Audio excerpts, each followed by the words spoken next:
Yesterday, Darren Woodson joined the Stephen A. Smith Show. That's on 1 to 3 daily on Sirius Mad Dog Radio. And they discussed Jimmy Graham. And basically, essentially what he said is that Graham is not a complete teammate and he does not block. Stephen A., can you get into this more in terms of what you and Darren discussed?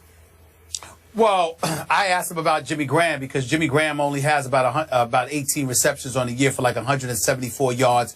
The first two games of this season, Skip, as you well know, he wasn't an active participant in the Seahawks offense. And even Pete Carroll came on the record and said, we've got to find a way to get Jimmy more involved. Darren Woodson essentially came on being a football analyst that he is, being a Super Bowl champion, really dissected and analyzed what he saw. And essentially said that he wasn't a teammate. He was a guy out there playing for himself because not necessarily in terms of selfishness, but that he wanted no part of the physicality. It's something that I heard Chris Carter allude to just weeks earlier when he sat there and said, look, Jimmy Graham would block, but let's be real, he doesn't want to block. That's what he said. And obviously, when you play the tight end spot, Skip Bayless, sometimes your responsibility is to help that offensive line ward off oncoming defenders towards the quarterback. You got to block. And that's not Jimmy Graham's strength. So because of that, Darren Woodson highlighted that just like Chris Carter had weeks earlier, except that Darren Woodson obviously sounded a bit more incendiary, to say the least. Just basically said that you're not a teammate. If you're not willing to do what your job description entails, then you're not willing to fulfill your obligations. And if you're not willing to fulfill your obligations, you're not really a teammate. You're not a part of the team.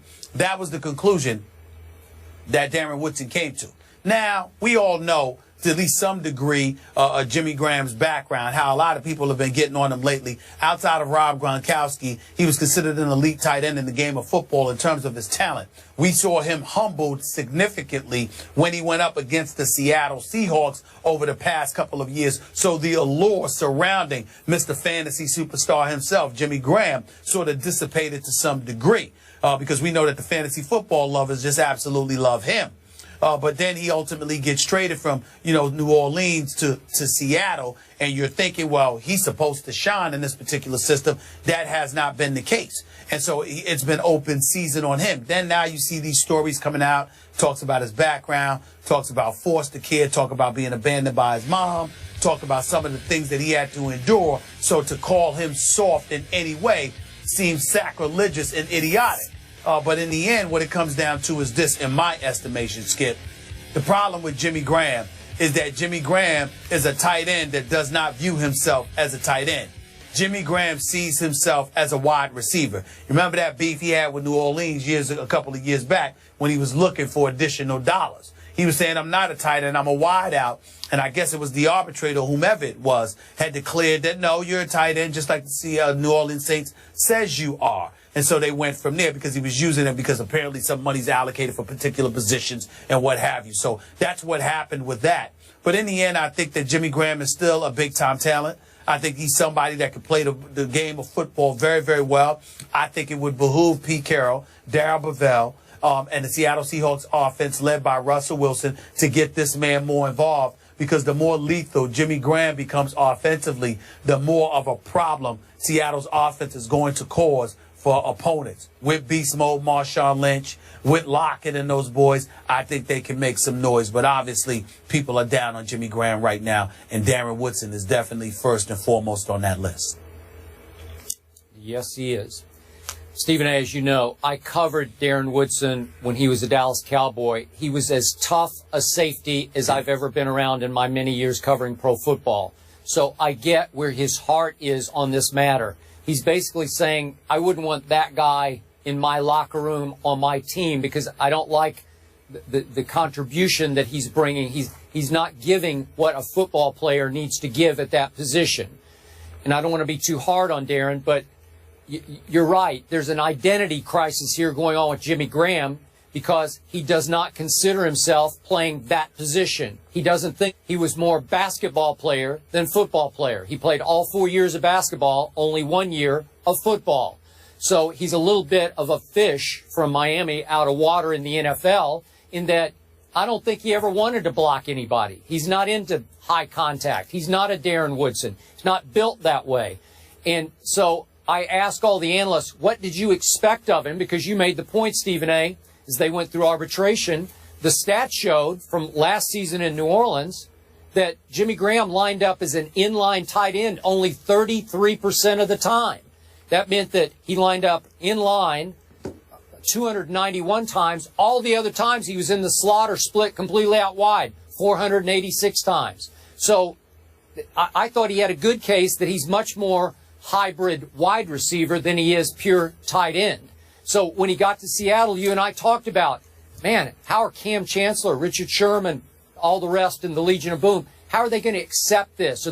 Now, do they resent him? I don't know. I don't have any idea. But he's so far having a hard time fitting into the Seattle offense, and it may be a little bit because there's some resentment that he doesn't do the dirty work, as Darren Woodson said. But I don't think he's capable. I don't think he's built to do the dirty work. I think they just have to accept him for what he is and isn't. Well, I think they have to remember the number one reason they brought him to Seattle. Bottom line is they didn't bring him to Seattle to block. I understand that's part of his responsibility, but they didn't bring him to Seattle for that. They brought him to Seattle to catch the football. They brought him to Seattle to be their version and the NFC's version of Rob Gronkowski, because we all know as it goes for tight ends, he may be the closest thing to Rob Gronkowski out there in terms of route running and catching the football from the tight end slot. If they utilize him effectively, none of this is an issue. I promise you, the Legion of Boom is going to look at him and his ability to elevate Seattle's offense, and they will gravitate to him in a heartbeat. But you don't ask a guy like that to block that much. I don't care what anybody says. You just don't do it. Because not only does he not want to, but he's not built for it, okay? He's a big boy, but he's not big and rugged like Rob Gronkowski. He's just tall and athletic. There's a difference. And when you have somebody like that, you've got brawlers and you've got boxers. He's a boxer. He's a finesse guy. He's gifted in skill. I agree. There's no rough and ruggedness to him. He might be internally stronger than they're giving him credit for, but he's not a rough and rugged kind of player. He's more finesse and skilled. And when you know that, you can't put him in a position where you're asking him to be Rough Riders. I do understand, though, where it's coming from. Remember what I told you Cam Chancellor and the Legion of Boom told me a couple of years back? We teach everyone here to attack your fears. Whatever you fear, go out there and do it, because we don't want you doing it. I don't think it's a matter of Jimmy Graham being fearful. I think it's a matter of him feeling like he's not productive unless he's catching the football and making things happen as opposed to blocking. That's part of his problem. Okay. So somebody's going to have to get into his head and modify his mindset to some degree, but at the same time, they're going to have to learn to appreciate the gifts that he brings to the table, because they didn't have it before he arrived. That's why they went out there and got him. Okay, so Stephen A., this is your other Super Bowl team, the Seahawks. They going to win at Cincinnati Sunday? I believe they will. Their Easily? offense is giving me live, and they'll show up for this game. Cincinnati's very good. They're very gifted. You know, I have no faith in them in the postseason, but I think they're legit in the regular season. But they're not going to go undefeated. I think they're right to be had. I think that defense is big time, but I think Russell Wilson could do some things against them, and I think the Legion of Boom is going to rattle Andy Dalton. I think as pretty and as nice as he has looked throwing the football, I think he's going to be made to be very, very uncomfortable this coming Sunday. Give me a score. I'm going to say Seattle 22, Cincinnati 20. Really? Okay, so you at least have it close. It's going to be close. I completely disagree with your take. I believe that your Seahawks stole a game on Monday night, short turnaround on the road to Cincinnati. They were very lucky to get out with their, 2-2 life after Monday night. Should be 1-3 going to Cincinnati. We both agreed that we didn't love some of the things we saw offensively. Russell Wilson turning the ball over a couple times. Then the defense giving up a near 91-yard touchdown drive, nearly to end the game. Not a great sign. Cam Chancellor still trying to sort of find his way back into the Legion of Boom. Obviously, slightly rusty here and there, though he made a great play that looked like it had saved the game until the bat out of hell play occurred. So I'm going to go with Cincinnati here because I'm starting to believe in the Bengals. I did not even have them in the playoffs, but my eye test is telling me they have a different level of self-confidence this year than I've seen in the past.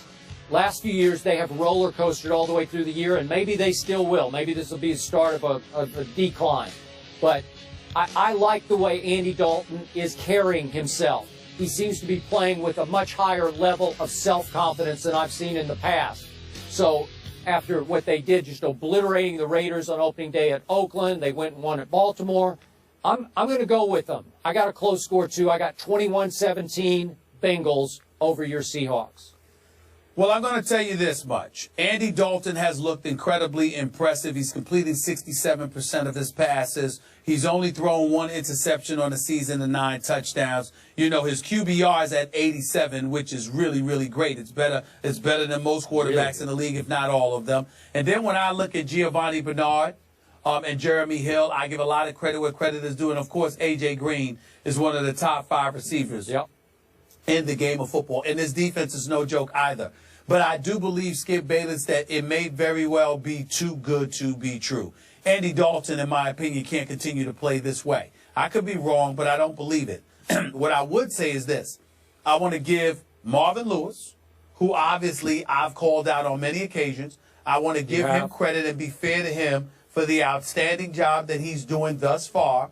I also want to take a moment to give major props to Hugh Jackson, an individual who should have never been let go by Reggie McKenzie as head coach for the Oakland Raiders, who's now the offensive coordinator in Cincinnati, who I think is doing an outstanding job in terms of reshaping the makeup, the mental makeup of the Cincinnati Bengals, particularly, obviously, on the offensive side of the ball. They're coming after people, and I haven't seen them do that like this in all the years that Marvin Lewis has been there. So I'm going to give Hugh Jackson a lot of credit for what we're seeing from Andy Dalton and the rest of that offense now. Not because of their abilities, but also because of their mindset. They are coming after it. They are constantly on the offensive. And I like that mentality.